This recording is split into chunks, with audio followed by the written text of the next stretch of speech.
ثنا بدستور دہشت سے کانپ رہی تھی۔ راجہ ہدایت خان کے بارے میں اسے یہ اندازہ ہو چکا تھا کہ وہ انسان نہیں درندہ ہے۔ جو منظر ابھی اس نے تھوڑی دیر پہلے دیکھا تھا اس کی روح قبض کر لینے کے لیے کافی تھا۔ اسے یقین ہو گیا کہ وہ زندگی کی بازی ہار چکی ہے۔ اب نہ حیات علی اس کی مدد کو آ سکتا ہے اور نہ کوئی اور۔ یہ شخص اس قدر طاقتور ہے کہ دنیا کا ہر کام کر سکتا ہے۔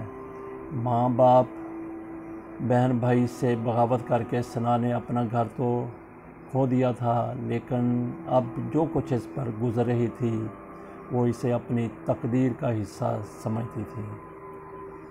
کم از کم اپنے ماں باپ اور حیات علی کو وہ ایسے کسی حادثے کا شکار نہیں ہونے دینا چاہتی تھی۔ کوئی 10-12 سیڑھیاں نیچے اترنے کے بعد اس نے اپنے آپ کو ایک بہت وسیع و عریض کمرے میں پایا۔ کمرہ روشن تھا۔ تھوڑے فاصلے پر ایک لڑکی مسہری پر بیٹھی ہوئی تھی۔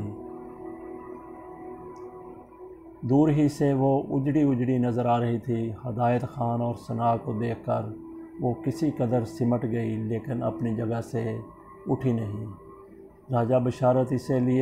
راجہ ہدایت اسے لیے ہوئے لڑکی کے پاس پہنچ گیا۔ لڑکی نے خشک ہونٹوں پر زبان پھیر کر ثنا کو دیکھا تو راجہ نے مسکرا کر کرشنا سے کہا، ثنا، اسے پہچانو، یہ کون ہے؟ ثنا کے منہ سے ایک لفظ بھی نہ نکل سکا۔ لڑکی کو اس نے پہلی بار دیکھا تھا۔ راجہ ہدایت خود ہی بولا، یہ رانیہ ہے۔ ثنا کو یہ نام جانا پہچانا محسوس ہوا اور پھر ایک لمحے کے اندر اس کے ذہن میں ایک کلک سی ہوئی۔ شمشاد علی کو اس کی بیوی رانیہ کے قتل کے الزام میں گرفتار کیا گیا تھا اور اسی قتل کے سلسلے میں اسے سزا ہوئی تھی۔ راجہ ہدایت نے کہا، ہاں، یہ وہی رانیہ ہے، شمشاد علی کی بیوی جسے اس نے قتل کر دیا تھا۔ یہ میری بہن ہے، میری سوتیلی بہن۔ ثنا نے ایک ٹھنڈی سانس بھری۔ اس کے دماغ میں جوار بھاٹے پیدا ہو رہے تھے، لیکن وہ پھر بھی کچھ نہ بولی۔ تو ہدایت خان نے کہا، تمہیں تعجب ہو رہا ہوگا، مختصر الفاظ میں ساری حقیقت تمہیں بتائے دیتا ہوں۔ یہ ایک ضدی لڑکی ہے، یہ میری سگی بہن نہیں ہے۔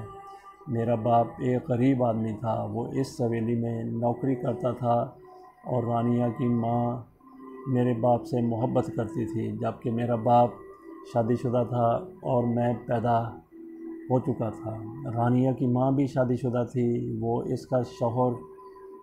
اور اس کا شوہر یہیں رہتے تھے، لیکن رانیہ کی ماں اور میرے باپ کے درمیان تعلقات ہو گئے اور اس کے بعد سازشیں ہونے لگیں۔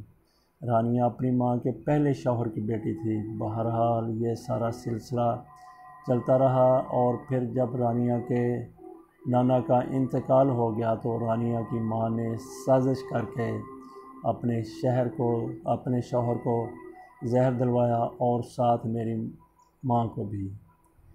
اس میں میرے باپ کا بھی ہاتھ تھا۔ اس نے میری ماں کی موت کے بعد رانیہ کی ماں سے شادی کر لی اور اس طرح وہ اس حویلی کی مالک بن گیا۔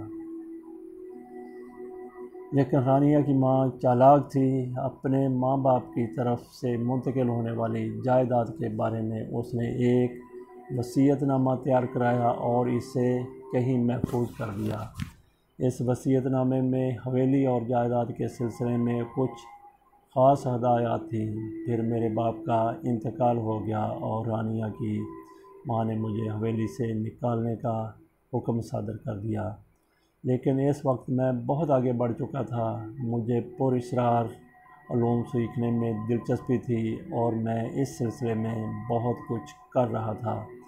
لوگ مجھے اس حویلی کا مالک سمجھتے تھے، لیکن میری ساری حیثیت ان کاغذات میں چھپی ہوئی تھی جنہیں رانیہ کی ماں نے کہیں محفوظ کر دیا تھا اور رانیہ کو اس کا علم تھا۔ پھر میں نے رانیہ کی ماں کو بھی ہلاک کر دیا کیونکہ وہ مجھ سے دشمنی پر آمادہ ہو گئی تھی۔ اس سلسلے میں میں نے بہت ماہرانہ پروگرام بنایا تھا۔ مجھ پر کوئی کسی طرح کا شک نہیں کر سکا، لیکن مجھے اس وصیت نامے کی تلاش تھی۔ میں نے ہر طرح سے رانیہ کو مجبور کیا کہ وہ وصیت نامہ میرے حوالے کر دے، لیکن رانیہ میری نیت کو سمجھتی تھی۔ بہرحال میں نے اس کے ساتھ سگے بھائیوں جیسا سلوک شروع کر دیا تاکہ وہ نرم ہو جائے، یہاں تک کہ اس نے ایک لڑکے کو پسند کیا جس کا نام شمشاد علی تھا، اور میں نے رانیہ کی شادی اس لڑکے سے کر دی۔ میں نے رانیہ سے کہا کہ وہ کاغذات مجھے دے دو تاکہ میں ساری دولت اور جائیداد اپنے نام منتقل کرا لوں۔ میں نے اسے بتایا کہ وہ ساری زندگی عیش و عشرت سے گزارے گی، اس کے شوہر کو جو کچھ بھی چاہیے میں اسے دینے کے لیے تیار ہوں، لیکن رانیہ وہ کاغذات میرے حوالے کرنے پر تیار نہیں ہوئی۔ تم دیکھ رہی ہو، اسے غور سے دیکھو اور دیکھتی رہو۔ راجہ ہدایت خان نے اپنی بات روک کر ثنا کی طرف دیکھا اور اسے تاکید کی۔ ثنا کچھ نہیں سمجھتی تھی، لیکن وہ اس کی کہانی کو غور سے سن رہی تھی۔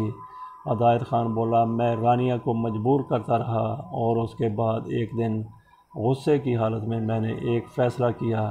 میں نے رانیہ کو قتل کرنے کا منصوبہ بنایا، لیکن اصل میں نہیں۔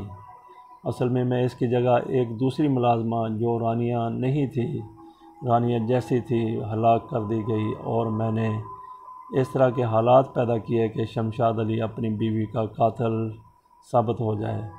وہ گرفتار ہو گیا۔ رانیہ کو میں نے زندہ رکھا اور اسے اس تہہ خانے میں پہنچا دیا۔ شمشاد علی کو میں نے موت کی سزا نہیں ہونے دی، اسے عمر قید میں تبدیل کرا دیا۔ حالانکہ میں چاہتا تو 50 عینی گواہ پیش کر سکتا تھا، لیکن میں نے گنجائش رکھی تھی۔ آج بھی رانیہ سے میں یہی کہتا ہوں کہ اگر وہ شمشاد علی کو بچانا چاہتی ہے تو کاغذات میرے حوالے کر دے، ورنہ وہ یہاں مر جائے گی اور اس کا شوہر جیل کی سلاخوں کے پیچھے۔ جائیداد دولت تو میرے پاس ہے ہی، میں نے اپنی ساکھ تو بنا ہی لی ہے۔ اتنے بڑے بڑے لوگ میرے مرید بن چکے ہیں کہ مجھے کوئی خطرہ نہیں ہے۔ ہاں، ذرا مجھے جائیداد وغیرہ کی تفصیل معلوم ہو جائے گی اور میرے لیے ایک اضافی عمل ہے، کیونکہ راجہ ہدایت خان کچھ اور کہتے کہتے خاموش ہو گیا۔ نہ جانے وہ کیا کہنا چاہتا تھا۔ اس گفتگو کے دوران وہ لڑکی جس کا چہرہ دہشت سے سفید پڑا ہوا تھا، وہ آنکھیں پھاڑے ٹکر ٹکر ان دونوں کو دیکھتی رہی۔ ثنا کو اس پر بے حد رحم آ رہا تھا۔ راجہ ہدایت خان نے کہا، سمجھی رانیہ، اگر تم کاغذات ہمارے حوالے کر دو تو میں تمہارے شوہر کو رہا کر کے تم دونوں کو ملک سے باہر نکال دوں گا، ورنہ پھر تم خود سوچ لو، بولو، کیا تم کاغذات میرے حوالے کرنے کو تیار ہو؟ میرے علم میں ایسا کوئی کاغذ یا کاغذات نہیں ہیں راجہ صاحب، آپ یقین کریں یا نہ کریں، لڑکی نے نقاہت بھری آواز میں کہا۔ اس کی آواز بے حد کمزور تھی۔ ثنا کو اس پر بے حد رحم آیا۔ اس سے کہیں زیادہ قابل رحم حالت اس کی اپنی تھی، جو دونوں اس وقت بے بسی بے کسی کی حالت میں ہدایت خان کے سامنے بیٹھی ہوئی تھی۔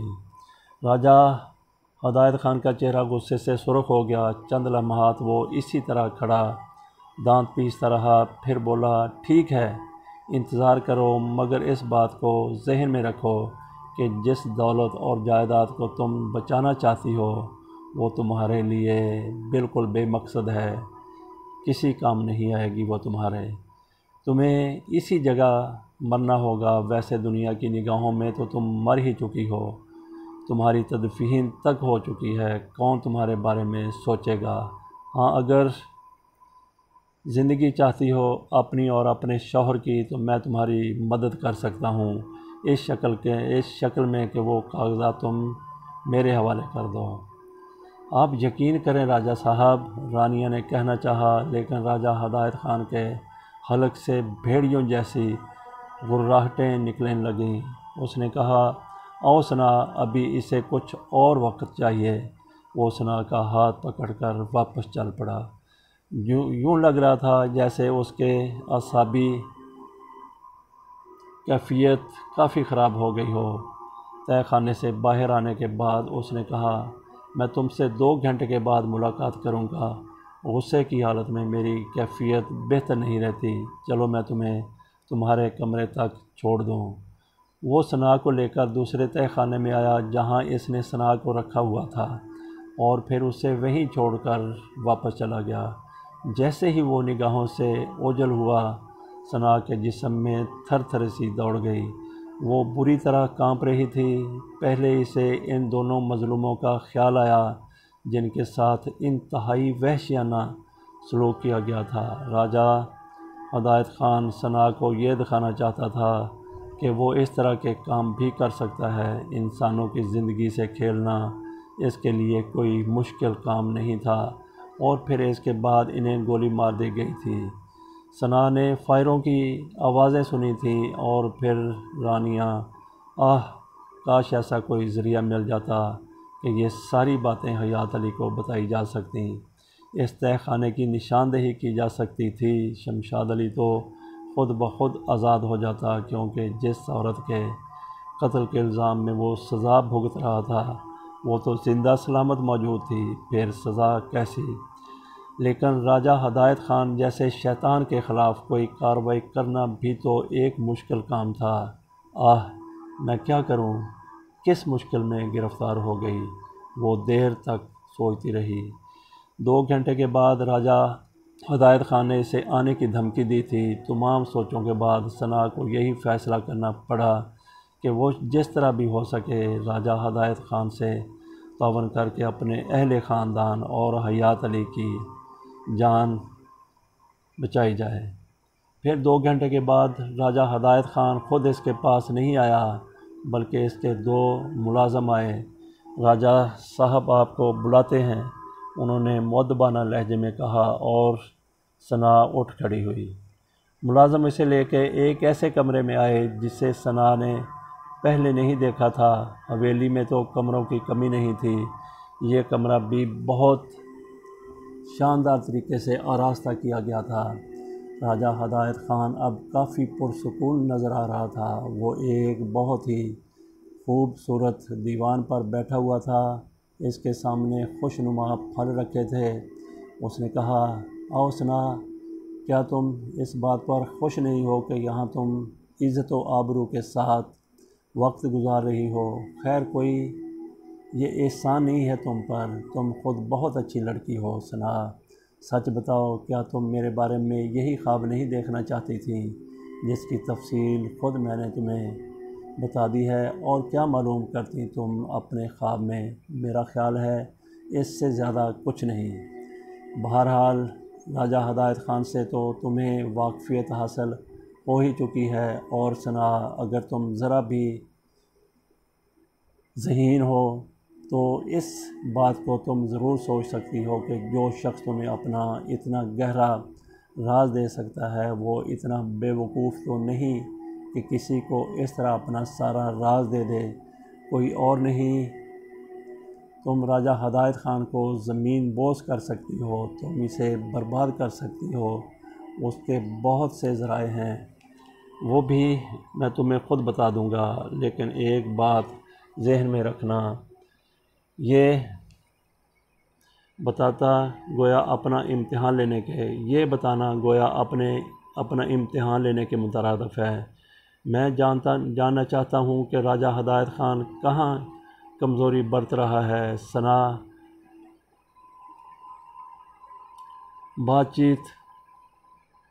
بات بہت چھوٹی نہیں ہے، میں نے اتنا علم حاصل کر لیا ہے کہ اب میں انسانوں سے بآسانی کھیل سکتا ہوں۔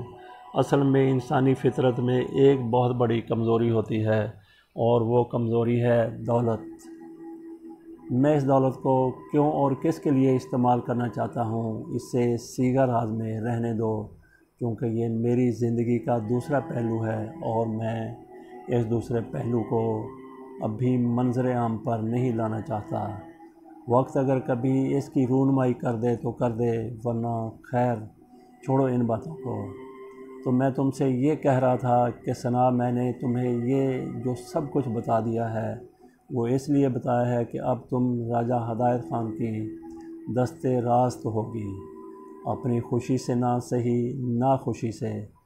اس کمینے فرزان نے بڑی چالاکی سے کام لیا تھا کہ اپنا علم تمہیں دے کر خود روپوش ہو گیا۔ میرے ڈر سے اب بھی وہ چور نہ جانے کہاں چھپا ہوا ہے، شاید میرے کہیں آس پاس ہی ہو، لیکن میں اسے زندگی کا ایسا مزہ چکھاؤں گا کہ صحیح معنوں میں وہ موت کے بعد بھی یاد رکھے گا۔ خیر ثنا سنو، دولت میری بہت بڑی کمزوری ہے، میں اتنی دولت حاصل کر لینا چاہتا ہوں کہ دنیا کے ان بڑے بڑے لوگوں میں شامل ہو جاؤں جن کے نام نمبروں کے ساتھ اخبارات میں شائع ہوتے ہیں۔ میں بھی کئی جزیروں کا مالک بننا چاہتا ہوں۔ میں بھی چاہتا ہوں کہ میرے سمندری جہاز دنیا بھر کی سیر کریں اور میرے نام کو روشن کریں، اور اس کے لیے میں جد و جہد کر رہا ہوں۔ تمہیں میرا ساتھ دینا ہوگا، کیونکہ بالکل اتفاقیہ طور پر تم مجھے مل گئی ہو۔ اس چور نے تو یہ سمجھا تھا کہ وہ تمہیں اپنے طور پر استعمال کرے گا، لیکن وہ یہ نہیں جانتا تھا کہ واسطہ کس سے پڑا ہے۔ ثنا میں تمہیں رانیہ کے پاس اس لیے لے گیا کہ اب تم رانیہ کا خواب دیکھو اور اس خواب میں وہ جگہ تلاش کرو جہاں اس نے کاغذات چھپائے ہیں۔ یہ کام تم بآسانی کر سکتی ہو اور تمہیں میرے لیے یہ سب کچھ کرنا ہوگا۔ ثنا صبر و سکون کے ساتھ راجہ ہدایت خان کا مقصد سن اور سمجھ رہی تھی۔ اس نے کچھ دیر تک سوچا، پھر بولی، راجہ صاحب، بے شک مجھے وہی کرنا ہوگا جو آپ کہیں گے، لیکن ایک بات آپ بھی تسلیم کریں، وہ یہ کہ اگر کسی کو اپنا مخلص کرنا ہو تو پہلے اس سے مخلص ہوا جاتا ہے۔ راجہ ہدایت نے حیران نگاہوں سے ثنا کو دیکھا، پھر اس نے کہا، جو کہنا چاہتی ہو واضح الفاظ میں کہو، میں تمہیں مطمئن کرنے کی کوشش کروں گا۔ آپ نے کہا تھا کہ شمشاد علی کو آزاد کر دیا جائے گا۔ میں چاہتی ہوں کہ آپ پہلے شمشاد علی کو آزاد کر دیں۔ راجہ ہدایت خان پرخیال نگاہوں سے ثنا کو دیکھنے لگا، پھر اس نے گردن ہلا کر کہا، ٹھیک ہے، وہ آزاد ہو جائے گا، لیکن ایک بار پھر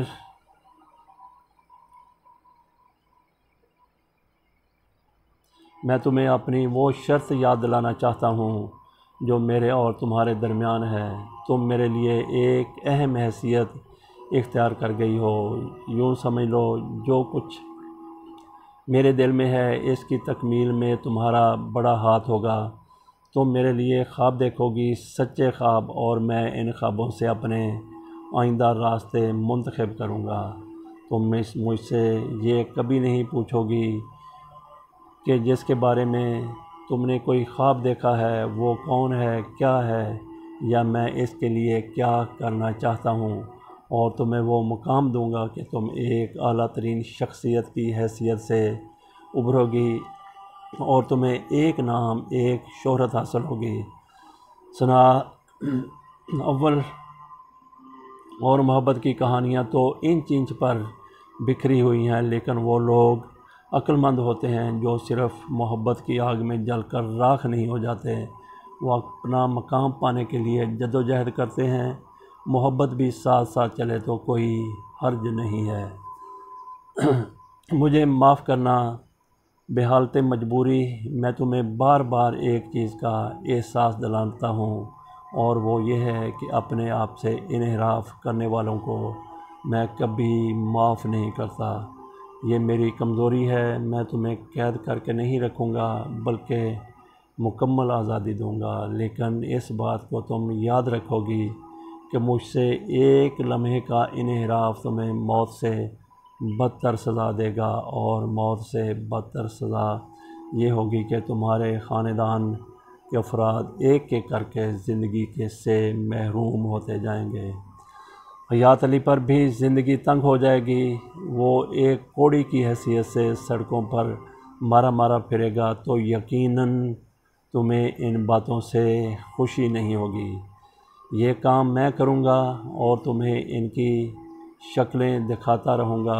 رانیہ کی طرح تمہیں قتل نہیں کیا جائے گا، بلکہ میں تمہیں دکھاؤں گا کہ راجہ ہدایت خان سے انحراف کتنی بڑی تباہی کا باعث بن جاتا ہے۔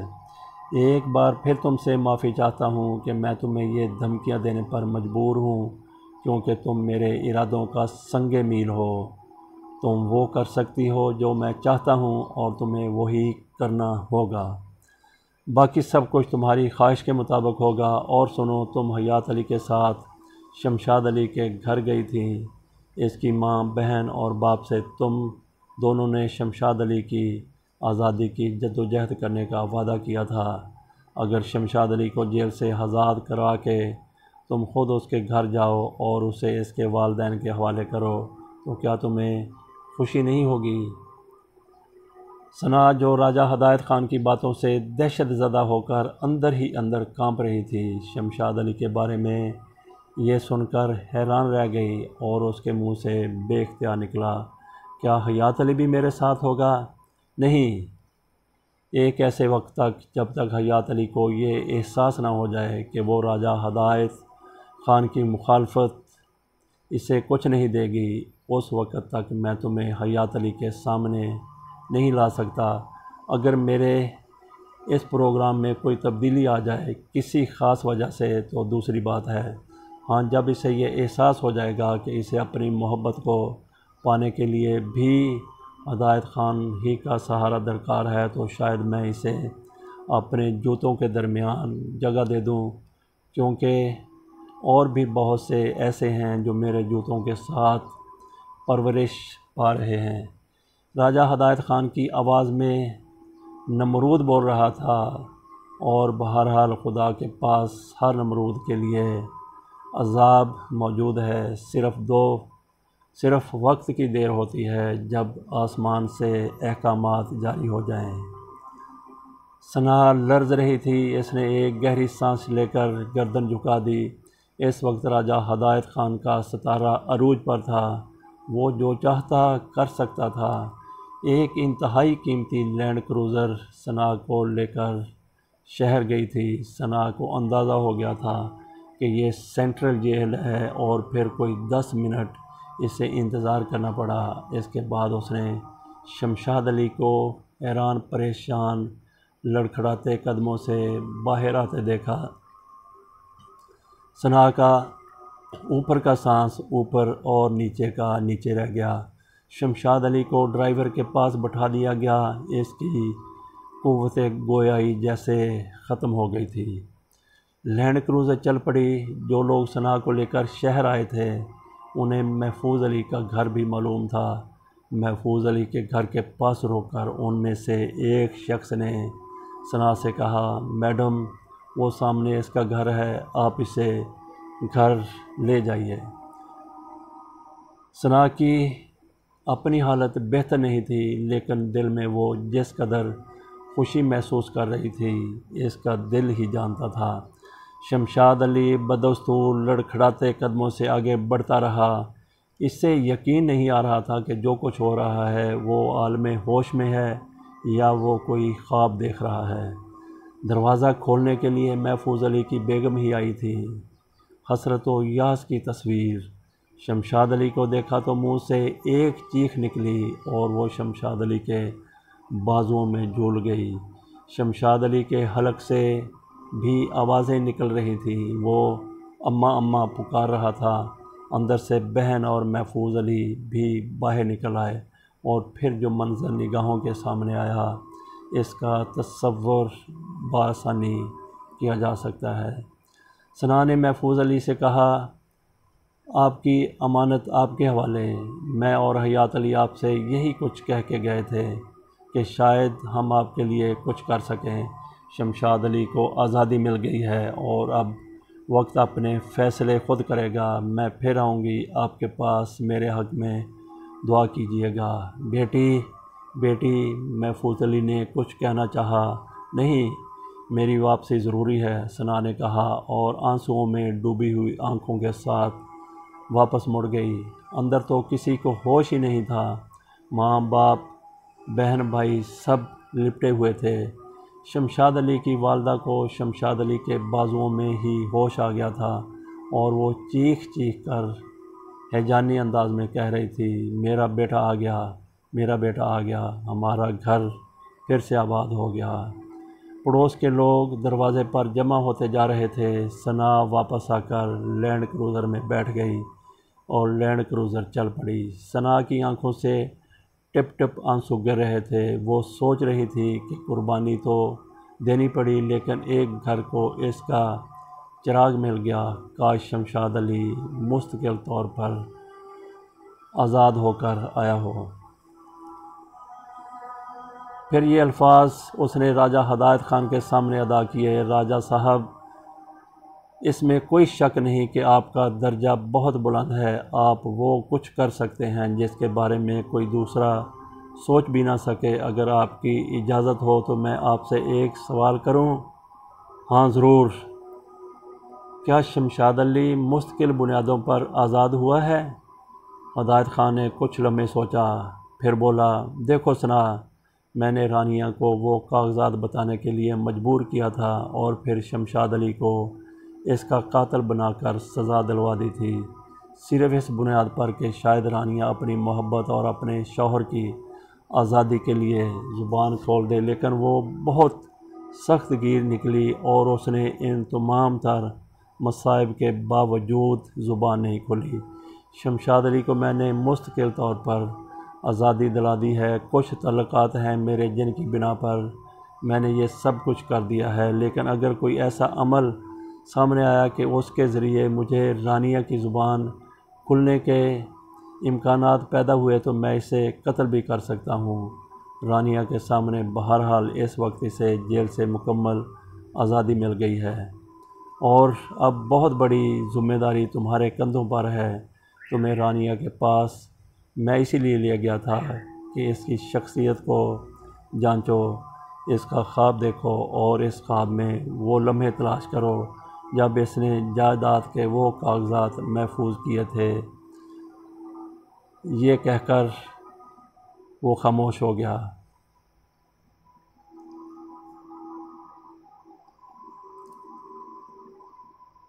کاش ثنا اتنا کہہ کر خاموش ہو گئی تھی۔ حیات علی اپنی جیسی کوشش کر چکا تھا، راجہ ہدایت خان کی زندگی کے بارے میں معلومات حاصل کر رہا تھا اور اس کا کوئی کمزور پہلو تلاش کرنے کی کوشش میں تھا تاکہ اس کے ذریعے راجہ کو مجبور کر کے اس سے ثنا کو حاصل کر لے۔ اسے یہ شواہد تو مل گئے تھے کہ ثنا راجہ ہی کے قبضے میں ہے اور ابھی اسی کے قبضے میں ہے،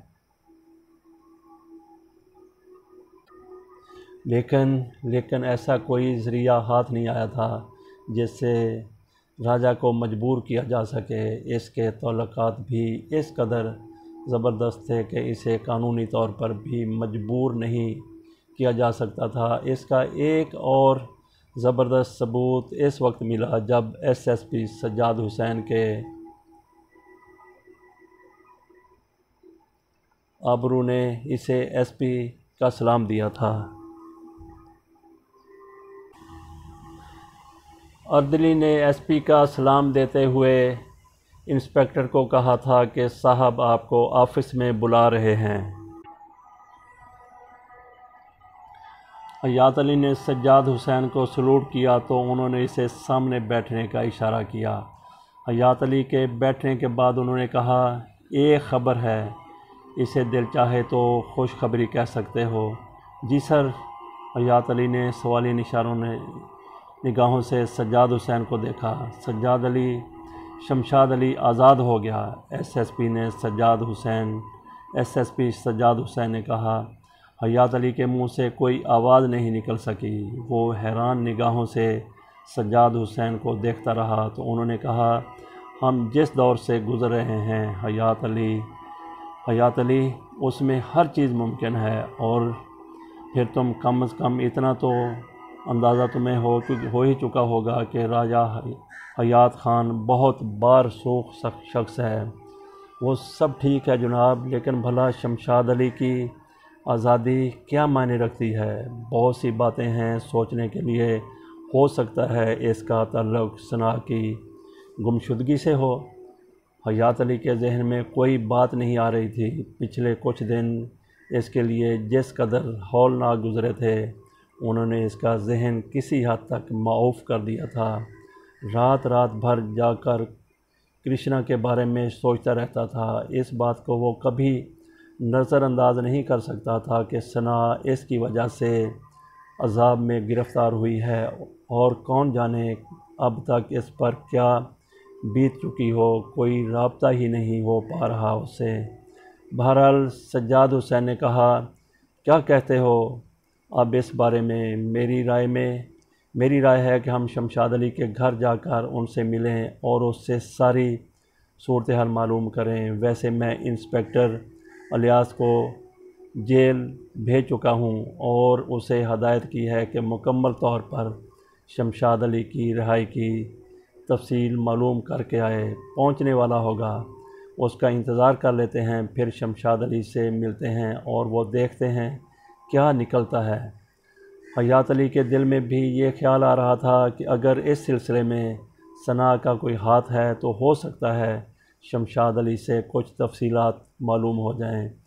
انسپکٹر الیاس کو واپس آنے میں تقریباً 20 منٹ اور لگ گئے، اور اس کے بعد وہ سجاد حسین کے آفس پہنچ گیا۔ اس نے سوالیہ نشانوں سے سجاد حسین کی طرف دیکھا اور پھر حیات علی کی طرف، تو سجاد حسین نے کہا، ہاں الیاس، بتاؤ کیا صورتحال رہی؟ جیلر صاحب بڑے تلخ انداز میں کہا کہ اس طرح کے بڑے کام بڑے لوگوں کے ذریعے ہی ہوتے ہیں۔ ایس پی صاحب اگر چاہیں تو سرکاری طور پر مجھ پر دباؤ ڈال کر مجھ سے معلوم کر سکتے ہیں۔ یہ بات دوستانہ انداز میں بتانے کی نہیں ہے، کیونکہ مجھے بھی جینا ہے۔ سجاد حسین سر ہلانے لگے، پھر بولے، جس طرح جیلر صاحب نے شمشاد علی سے ملاقاتوں پر پابندی لگا رکھی تھی اور اس سلسلے میں ہمیں تگ و دو کرنا پڑی، اس سے مجھے اسی بات کا اندازہ تھا، لیکن صورتحال پر یقین کر لینے میں کوئی دقت نہیں ہوتی کہ اس سلسلے میں کون آگے بڑھ کر کام کرنے کا ذریعہ بنا ہے۔ ٹھیک ہے، تم آرام کرو الیاس۔ انسپکٹر الیاس سلوٹ کر کے باہر نکل گیا تو سجاد حسین نے کہا، میرا خیال ہے اس سے پہلے کہ کوئی اور صورتحال تبدیل ہو جائے، ہمیں شمشاد علی سے ملنا چاہیے۔ جہاں تک رہی جیلر کی بات، تو میں اس طرح کے معاملات کو سمجھتا ہوں۔ میرا خیال ہے کہ راجہ ہدایت خان کی مداخلت کے بغیر اس طرح شمشاد علی کی رہائی ممکن نہیں ہو سکتی۔ تم ایسا کرو کہ گھر جاؤ، لباس تبدیل کرو اور میرے گھر پہنچ جاؤ۔ وہاں سے ہم دونوں ساتھ چلیں گے۔ ظاہر ہے وردی میں جانے کا مطلب ہے کہ مزید کچھ الجھنیں مول لے لی جائیں۔ حیات علی نے سجاد حسین کی بات سمجھ لی۔ وہ دونوں اس کچی آبادی میں پہنچے جہاں شمشاد علی اور اس کے والد محفوظ علی کی رہائش گاہ تھی۔ اسی گھر میں جیسے عید ہو رہی تھی، کرب و جوار کے لوگ بھی خوش نظر آ رہے تھے۔ حالانکہ شمشاد علی کی رہائی کو خاصا وقت گزر چکا تھا، لیکن غریب علاقوں میں ایک دوسرے کی خوشیاں بانٹنے کا رواج ہوتا ہے۔ پڑوس کے لوگ ابھی تک اس گھرانے کو مبارکبادیں دے رہے تھے۔ دو اجنبی لوگوں کے آنے کی اطلاع ملی تو محفوظ علی نے انہیں دروازے پر خوش آمدید کہا۔ ایک نگاہ میں ہی اس نے حیات علی کو پہچان لیا۔ محفوظ علی نیاز مندی سے حیات علی کے پیروں کی جانب جھکا تو حیات علی نے اس کے دونوں شانے پکڑ کر اسے سیدھا کیا اور بولا، یہ آپ کیا کر رہے ہیں؟ میرے بزرگ ہیں، مجھے گناہ گار کر رہے ہیں؟ بیٹے، تم نے اس گھر میں چراغ روشن کر دیا ہے، ورنہ ہم تو تاریکیوں میں بھٹک رہے تھے۔ آؤ اندر آ جاؤ۔ آئیے صاحب، آپ بھی آ جائیے، اس نے سجاد حسین سے کہا، اور دونوں اندر داخل ہو گئے۔ گھر میں اندر چند افراد موجود تھے جن کا تعلق باہر سے تھا۔ سامنے ہی شمشاد علی بھی بیٹھا تھا۔ جلدی سے اٹھ کر کھڑا ہو گیا اور دونوں کو حیران نگاہوں سے دیکھنے لگا۔ غالباً وہ ایس پی سجاد حسین کو بھی پہچانتا تھا۔ اس کی ہمت نہ پڑی کہ آگے بڑھے، بس آہستہ سے سلام کر کے خاموش ہو گیا۔ بیٹے، آپ یہ انسپکٹر حیات علی ہیں؟ میں جانتا ہوں ابو، میں جانتا ہوں، اور بیٹا انہوں نے ہی تمہاری رہائی کے لیے کوشش کی ہے اور اللہ تعالیٰ کے فضل و کرم سے اپنی کوشش میں کامیاب ہو سکے ہیں۔ ہم تو مرنے کے بعد بھی ان کا احسان نہیں اتار سکتے۔ سنا بیٹا نہیں آئیں؟ محفوظ علی نے پیچھے دیکھتے ہوئے کہا۔ جی ہاں وہ پہنچا کر گئی تھی وہ شمشاد علی کو، ہم تو انہیں وہ عزت بھی نہیں دے سکے جو دینی چاہیے تھی۔ جی؟ حیات علی نے حیرانی سے پوچھا۔ ہاں، سنا بیٹی ہی تو شمشاد علی کو لے کر آئی تھی۔ حیات علی کچھ بولنے ہی والا تھا کہ ایس پی سجاد حسین نے اس کا شانہ دبا دیا۔ پھر اس نے شمشاد علی سے کہا، شمشاد علی، ایک دو باتیں تم سے پوچھنی ہیں، کچھ وقت دے سکو گے؟ آپ حکم دیجئے جناب، تھوڑی سی تفصیل مجھے رانیہ کے قتل کے بارے میں بتاؤ۔ شمشاد علی کا چہرہ اتر گیا۔ اس نے آہستہ سے کہا، آپ یقین کریں میں نے حیات علی کو جو کچھ بتایا اس میں ایک لفظ بھی غلط نہیں ہے۔ ٹھیک ہے، میں حیات علی سے بات کر لوں گا، لیکن اگر تم… نہیں جناب، آپ کے حکم کی تعمیل مجھ پر فرض ہے، شمشاد علی نے کہا، اور پھر آہستہ آہستہ وہ تمام باتیں اس نے سجاد حسین کے سامنے دہرا دیں۔ سجاد حسین اس کے ایک ایک نقطے پر غور کرتے جا رہے تھے۔ پھر انہوں نے کہا، تمہاری آزادی کا کیا ذریعہ بنا؟ جناب، وہ دونوں راجہ ہدایت خان ہی کے آدمی تھے، میں انہیں پہچانتا ہوں۔ مقدمے کے دوران کئی بار میں نے انہیں راجہ صاحب کے ساتھ آتے ہوئے دیکھا تھا، اور پھر ان کے ساتھ سنا بھی تھیں۔ اجنبیوں نے مجھے یہاں میرے گھر تک پہنچایا اور پھر واپس چلے گئے، سنا بھی اور وہ دونوں لوگ بھی۔ سنا نے تم سے کچھ کہا؟ بالکل نہیں۔ وہ کیا کسی طرح خوف زدہ تھی؟ حیات علی نے بڑے پرتجسس انداز میں شمشاد علی کی طرف دیکھتے ہوئے پوچھا۔ نہیں جناب، جس گاڑی میں وہ لوگ تمہیں یہاں چھوڑ کر گئے ہیں وہ… جی، راجہ ہدایت ہی کی تھی۔ ٹھیک، تو تمہیں نہیں معلوم کہ تمہاری اچانک رہائی کا کیا ذریعہ بنا؟ میں تو حیران رہ گیا تھا جناب، جیلر صاحب نے مجھ سے کہا کہ ایک عظیم انسان نے تمہارے لیے رہائی کا بندوبست کیا ہے، اب تم آزاد ہو اور تمہارے تمام مقدمات ختم کر دیے گئے ہیں، اپنے گھر جاؤ۔ میں نے کچھ پوچھنا چاہا تو اس نے کرخت لہجے میں کہا کہ جاؤ، اپنے گھر جاؤ اور فضول باتوں سے گریز کرو۔ میں نے اتنا پوچھا تھا کہ ہم چاہیں تو یہ شہر چھوڑ سکتے ہیں، تو جیلر صاحب نے کہا کہ بہتر یہی ہوگا کہ شہر چھوڑ دو، کیونکہ آگے کچھ نہیں کہا جا سکتا کہ کیا ہو۔ جناب، میں اور میرے والدین اس بات پر غور کر رہے ہیں کہ ہم یہ شہر چھوڑ دیں اور کسی گمنام گوشے میں پناہ حاصل کر لیں، آگے نہ جانے کیا ہو، کچھ نہیں کہا جا سکتا۔ اور اب جب کہ اس کی اجازت بھی مل گئی ہے۔ ایس پی سجاد پرخیال انداز میں گردن ہلاتا رہا، پھر اس نے کہا، ٹھیک ہے، ظاہر ہے میں اس سلسلے میں کیا کہہ سکتا ہوں۔ اچھا، اب آپ لوگ ہمیں اجازت دیجیے۔ اور اس کے بعد ایس پی سجاد حسین اور حیات علی وہاں سے واپس چل پڑے، لیکن دونوں ذاتی طور پر الجھے ہوئے تھے۔ سجاد حسین نے کافی دیر تک سوچتے رہنے کے بعد کہا، حیات علی، سنا کے بارے میں کیا کہتے ہو؟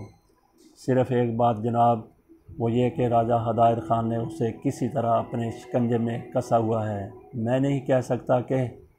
ایک منٹ، دیکھو تمہیں ایک سہارا ملا ہے، وہ یہ کہ تمہیں سنا کی زندگی اور اس کے ایک عمل کا پتہ چل گیا ہے۔ میں صرف ایک بات کہہ سکتا ہوں، وہ یہ کہ اگر یہ سارا کھیل راجہ ہدایت خان کا ہے، بلکہ اگر کیا اب تو مجھے پورا یقین ہو چلا ہے، لیکن ہم یہ بات جانتے ہیں کہ ہمارے ہاتھ بہت چھوٹے ہیں اور وہ اپنے تعلقات سے کھیل رہا ہے۔ میں آپ سے صرف ایک سوال کرنا چاہتا ہوں جناب علی، کیا ایسے کسی مسئلے میں جس میں ایک غلط شخص غلط اقدامات کر رہا ہو تو کیا قانون اسے ان اقدامات کی اجازت دے گا؟ سجاد حسین خاموشی سے کچھ سوچتے رہے، پھر انہوں نے کہا، قانون کو جگہ جگہ کچلنے کی کوشش کی جاتی ہے، لیکن ہمارا ایمان ہے کہ آخر کار قانون کا مذاق اڑانے والوں کو عبرتناک نتائج سے دوچار ہونا پڑتا ہے۔ یہ الگ بات ہے کہ انہیں کچھ عرصے کامیابیاں ملتی رہتی ہیں، لیکن آخر کار ان کی گردن کی رسی تنگ ہوتی ہے۔ ٹھیک ہے جناب، لیکن میں آپ سے صرف ایک عرض کرنا چاہتا ہوں کہ میں ثنا کو نظر انداز نہیں کر سکتا، اور جب میرے صبر کا پیمانہ لبریز ہو جائے گا تو میں نہیں جانتا کہ میں کیا کر بیٹھوں۔ ٹھیک ہے، میں صرف اتنا تم سے کہوں گا کہ تم اپنی زندگی کی حفاظت بھی تمہارے لیے ضروری ہے۔ زندہ رہو گے تو تبھی ثنا کے لیے کچھ کر سکو گے، اور تمہیں بہرحال زندہ رہنا ہے، ہوشیاری سے، باقی جیسا کہ تم مناسب سمجھو۔ حیات علی غمزدہ انداز میں خاموش ہو گیا۔ شمشاد علی کی رہائی کے بعد جو رقت آمیز مناظر ثنا کی نگاہوں سے گزرے تھے، ان کے زبردست اثرات اس کے ذہن پر تھے۔ یہاں رہنے کے دوران اسے اپنی زندگی کے بہت سے تجربات ہوئے تھے، جن میں ایک تجربہ یہ بھی تھا کہ طاقتور جب چاہے اپنی طاقت کے مظاہرے کر سکتا ہے، اور عام طور سے اس سے ہی کامیابی حاصل ہوتی ہے۔ حیات علی سرکاری طور پر ایک بڑی حیثیت کا مالک تھا، لیکن وہ کچھ بھی نہیں کر سکا تھا، اور وہ راجہ ہدایت خان کی قید میں تھی۔ شمشاد علی کو عمر قید کی سزا ہو چکی تھی، لیکن اس نے اپنی آنکھوں سے شمشاد علی کی آزادی دیکھی تھی۔ اب ان حالات میں اس کے سوا اور کیا چارہ کار رہ جاتا تھا کہ وہ تقدیر سے سمجھوتا کرے اور وقت کا انتظار کرے۔ ہاں، اس کے دل میں یہ خواہش ضرور تھی کہ کوئی ایسا موقع ملے جب راجہ ہدایت خان کو زندگی کے بدترین لمحات سے دوچار ہونا پڑے، لیکن یہ وقت بہت مشکل سے آئے گا، اور اس کے لیے ایک لمبی چال چلنا پڑے گی۔ اس نے بس یہی سوچا تھا کہ لمبی چال یہ ہوگی کہ وہ فی الحال راجہ ہدایت خان کی باتوں پر عمل کرتی رہے گی۔ البتہ ایک بات اس نے دل میں ضرور سوچی تھی، وہ یہ کہ راجہ ہدایت خان سے بات کرے گی کہ ایک بار اسے حیات علی سے بات کرنے کا موقع دیا جائے۔ راجہ ہدایت خان شمشاد علی کی رہائی کے کئی دن کے بعد اس کے پاس آیا تھا۔ ثنا کے ساتھ اس کا رویہ کافی اچھا ہوتا تھا، وہ مسکراتا ثنا سے ملا کرتا تھا اور بولا۔ اس دفعہ بھی وہ ثنا سے اچھے انداز میں گفتگو کرتے ہوئے بولا، یقیناً تمہارے دل میں بہت سی باتیں ہوں گی۔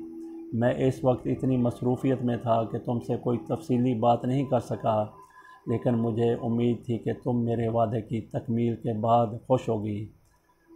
ہاں، میں شمشاد علی کو اس کے گھر چھوڑ آئی تھی، ایک ایسے بیٹے کے مل جانے پر جس کی زندگی کی کوئی امید باقی نہ رہی ہو۔ اس کے ماں باپ، بہن بھائی جس طرح خوش ہوئے تھے، آپ یقین کیجئے راجہ صاحب کہ وہ خوشی انسان کو کہیں سے نہیں مل سکتی، اور اس خوشی کا محرک میں تھی۔ میرا دل بھی اتنا ہی خوش ہوا۔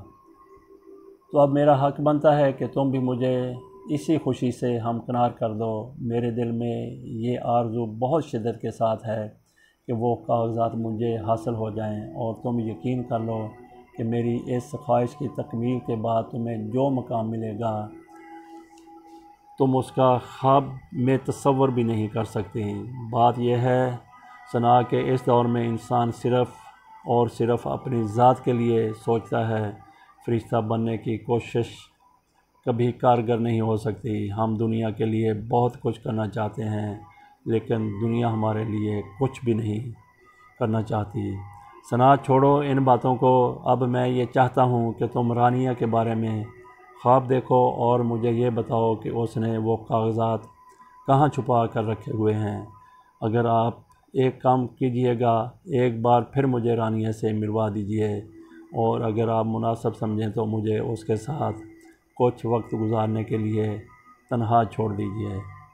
راجہ ہدایت خان نے گہری نگاہوں سے سنا کو دیکھا اور کچھ لمحے سوچتا رہا، پھر گردن ہلا کے بولا، ٹھیک ہے، میں تمہاری اس خواہش کی تکمیل کر دوں گا۔ آج ہی رات کو میں تمہیں کچھ گھنٹوں کے لیے اس کے پاس چھوڑے دیتا ہوں۔ رانیہ معمول کے مطابق بے بس اور تھکی ہوئی نگاہوں سے سنا کو دیکھ رہی تھی۔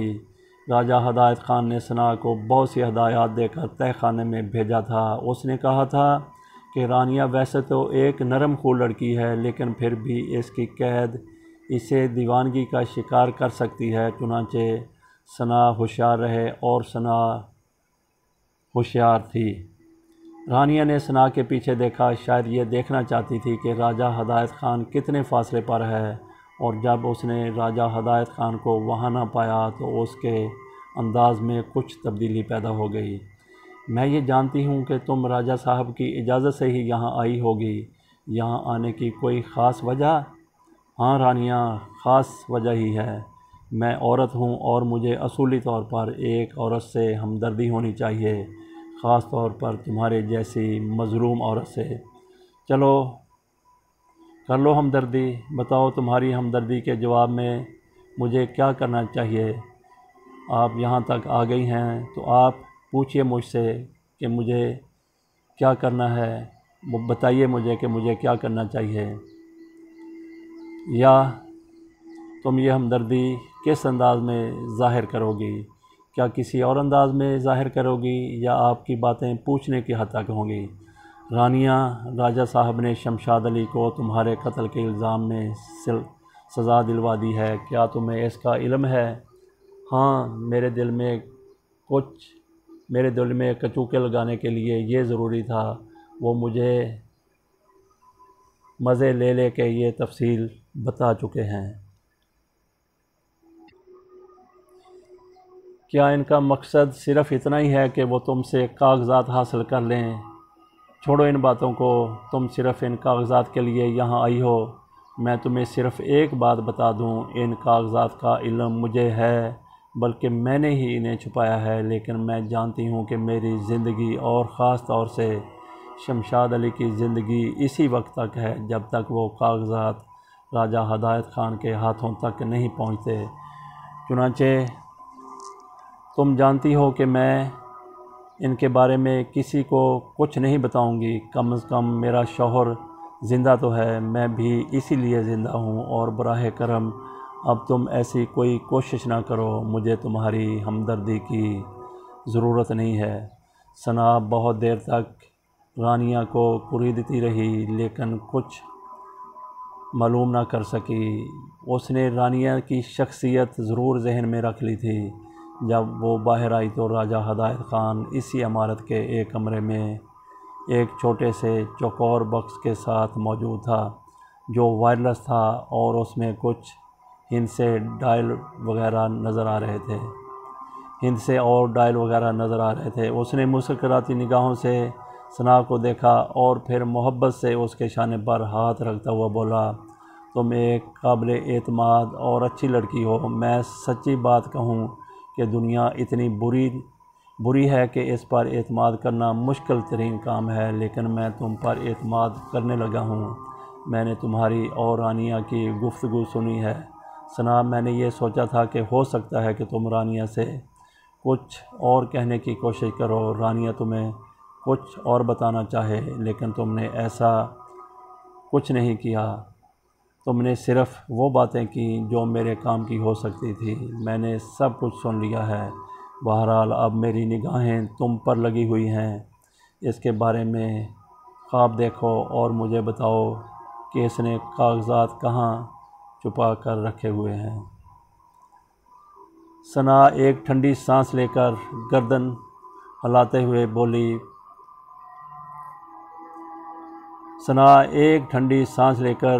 نے ایک ٹھنڈی سانس لے کر گردن ہلا دی۔ پھر رات اس نے اپنے آپ کو رانیہ کے بارے میں خواب دیکھنے کے لیے تیار کر لیا اور اپنی کوشش میں کامیاب بھی ہو گئی۔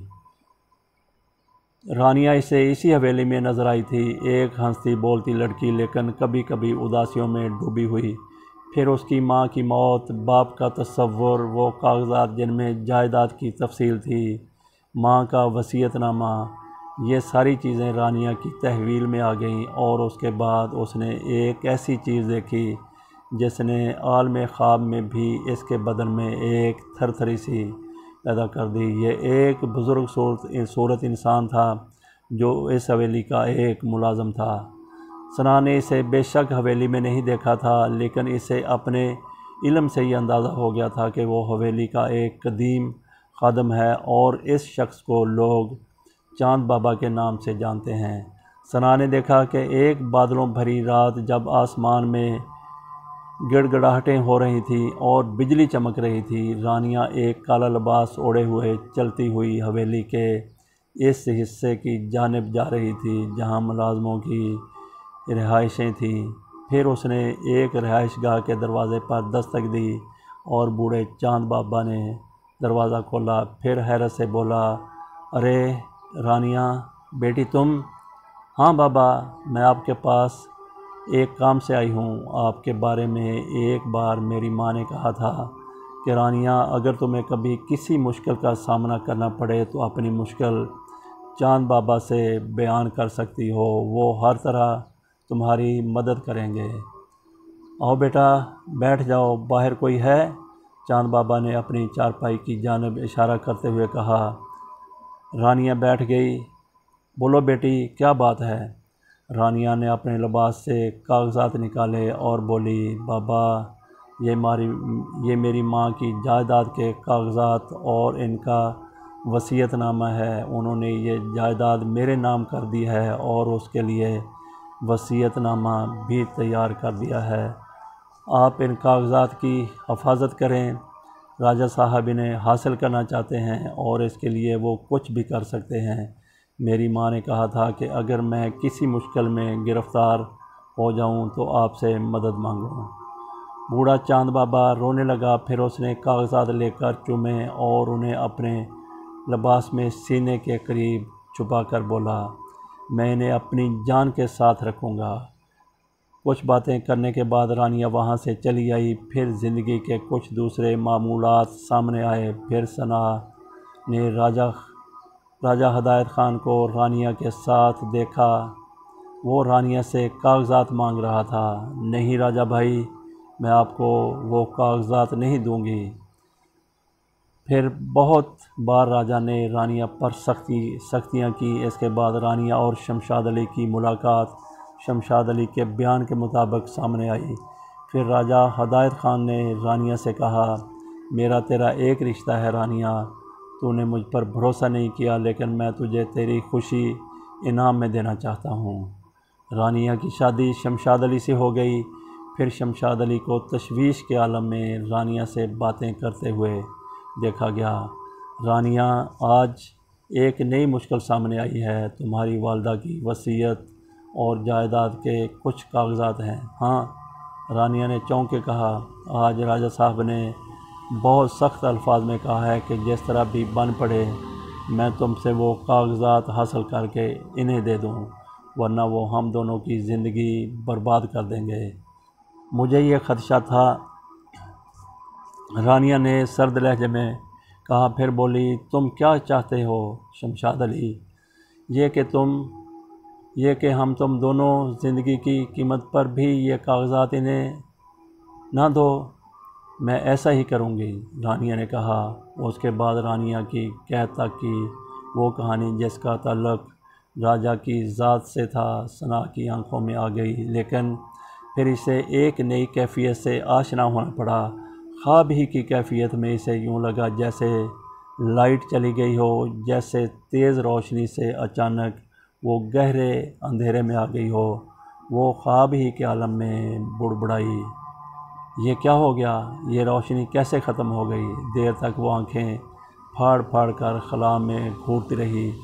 پھر اچانک کسی طرف سے ایک تیز سرسراہٹ ابھری اور وہ چونک کر ادھر دیکھنے لگی۔ اسے یوں لگا جیسے تاریکی میں ہی ایک ہیولہ کسی طرف سے نمودار ہوا ہو۔ انسان جیسا یہ ہیولہ متحرک تھا، اس کی آؤٹ لائن نظر آ رہی تھی۔ وہ دور سے چلتا ہوا اسی طرف آ رہا تھا۔ کون ہے؟ ثنا کی آواز ابھری۔ اپنی روشن آنکھوں سے دیکھو جو ہر عالم میں دیکھ سکتی ہیں۔ ثنا نے ہیولے کو غور سے دیکھا اور اسے ایک چہرے کے نقوش نظر آئے۔ یہ نقوش واضح ہوتے جا رہے تھے اور اسے یوں لگ رہا تھا جیسے یہ نقوش اجنبی نہ ہوں۔ اس کے منہ سے بے اختیار نکلا، فرزان۔